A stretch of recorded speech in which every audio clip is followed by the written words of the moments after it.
Eliane foi presa por volta das 3 da manhã. A polícia madrasta acusou o marido e disse ter somente ensacado os corpos. Com as investigações, os atos de tortura vieram à tona. Crime na visão do pai. Rodrigues voltou a afirmar que o crime foi motivado porque as crianças atrapalhavam a rotina do casal. Para a perícia, sangue no carro é de Isabela. Dá para afirmar com 100% de certeza que o material encontrado não é da vítima.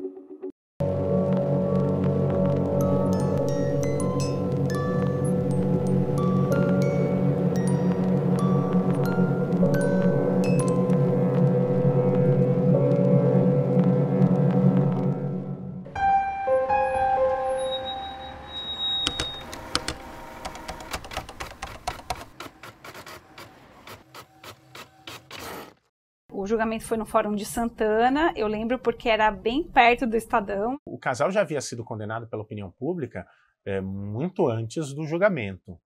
A mesma população interessada em 2008 pelo crime voltou a se interessar em 2010 pelo mesmo crime.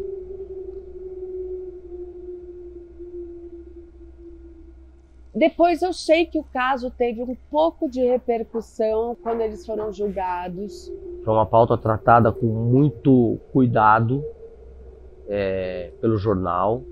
Bom, nós acompanhamos, né, todo, do começo ao fim, a chegada da mãe, a chegada dos acusados, acompanhamos todos os depoimentos, full time mesmo. Mas o que chamou a atenção naquela época é a quantidade de populares ao redor do fórum, né? Os advogados eles não conseguiram no primeiro momento estacionar o carro dentro do fórum, tiveram que passar por um corredor polonês, foram agredidos. Isso é bastante comum e muito ruim também, né? Porque isso, de certa forma, pode pressionar os jurados, como me falaram, eu não tenho essa transcrição disso, mas disseram que isso foi utilizado para intimidar, olha, escuta lá fora. Eu fui muito veemente no papel do Conselho Tutelar nesse caso. Eu acho que eles exercem um papel muito, muito importante e é uma questão a ser discutida. Não posso culpar A, B ou C, mas discutir o papel do Conselho Tutelar de todos os lugares, todos os municípios, porque muitas vezes eles negligenciam, como foi nesse caso. Mais uma vez, eu acho temeroso jogar a conta só para cima do Conselho Tutelar. Eu acho que esse é o caminho mais fácil, é o caminho mais óbvio, mas não me parece ser o caminho que hoje, né? Não me parece ser o caminho que provoca as reflexões mais profundas. O Conselho fez o que diz o ECA, que é tentar devolver ao convívio familiar antes de abrigar. Então, se você for olhar só friamente no que está escrito, ok, o Conselho fez o papel. O que faltou ao Conselho foi algo que não está na lei, que é a sensibilidade de ver que essas crianças estavam sob risco iminente, por conta do histórico. O vídeo apresentado pela perícia mostra que a criança chegou no colo do pai, foi atirada no sofá, houve a esganadura, ele pegou a tesoura e a faca, fez um buraco na tela, pegou a criança e atirou pela janela. Eu lembro muito da defesa questionando o trabalho da perícia. Falando do Laércio, ele que fez a análise do corpo da vítima. Então é o médico legista que analisou. Ele disse, olha, não dá para falar quem esganou a vítima. Tem aquela versão de esganador. Mas para mim foi ele. Não dá para saber. Mas se fosse para apontar alguém, apontaria ele por conta do tamanho da mão. E o vídeo mostra que foi ela e não ele. E outros peritos que eu ouvi, inclusive da própria polícia científica, diz o seguinte, não dá para afirmar nem que houve a esganadura. Mas o que eu me lembro, os argumentos da defesa me pareciam muito frágeis, sabe? Muito ligados a um detalhe da perícia, tal. Quando você tinha um monte de outros detalhes mostrando que não tinha como ter uma terceira pessoa ali, sabe?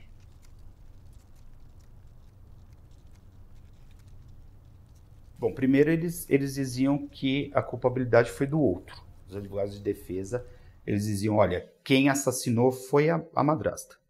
E eles diziam, quem assassinou foi o pai. Né? Essa era a primeira lógica. Para quê? Para atenuar.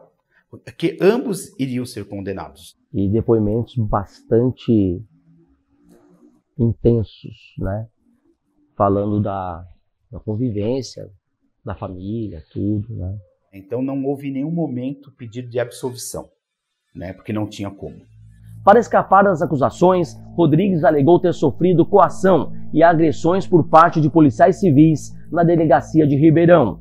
Fui coagido por policiais do Garra com choque elétrico e pressão psicológica, afirmou. O material encontrado no apartamento tem uma marca de sangue na porta do quarto da vítima. Parece um dedo, uma digital, que foi encontrado. A defesa, ela pergunta para a perita que fez esse videozinho, ou responsável por ele, se foi isso que aconteceu, se foi atirado, não sei o que, como é que ela pôs o dedo aqui? Ela falou, porque não cabia na minha dinâmica. O objetivo do advogado é plantar a dúvida. Ele não precisa provar que os clientes são inocentes, ele precisa plantar uma dúvida.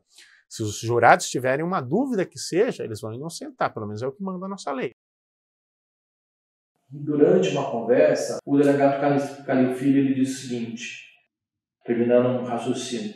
Bom, se foram mesmo os dois, aí eu olhei e pensei, como assim, né? O delegado principal, que ele é o titular do nome do DP na época, era o titular do nome do DP na época, está dizendo, se foram mesmo os dois. Eu não sei dizer o que aconteceu dentro daquele apartamento, exatamente. Não é o que a perícia apresentou, aquele videozinho não é aquilo.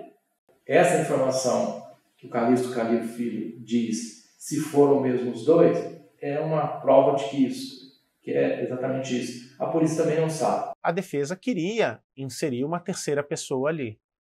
Criar uma teoria da conspiração que não. Os dois estavam no apartamento, os dois praticaram o crime e os dois jogaram a menina pela janela.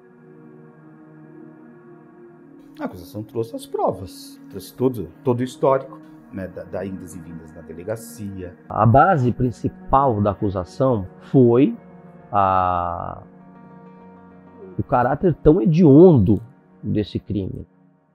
Tanto a mãe biológica, quanto o pai, quanto a madrasta, eles são os responsáveis pelas mortes dessas crianças. É o famoso, cadê a mãe? Porque é muito fácil, né, eu, mulher branca de dentro do meu território, achar que eu posso julgar os atores envolvidos nessa história. Aí eu tô falando de mãe, de tia, especialmente das mulheres que cercavam essas crianças e de que, alguma maneira, não puderam, acredito que não porque não quiseram, não puderam porque não tiveram meios para proteger esses meninos.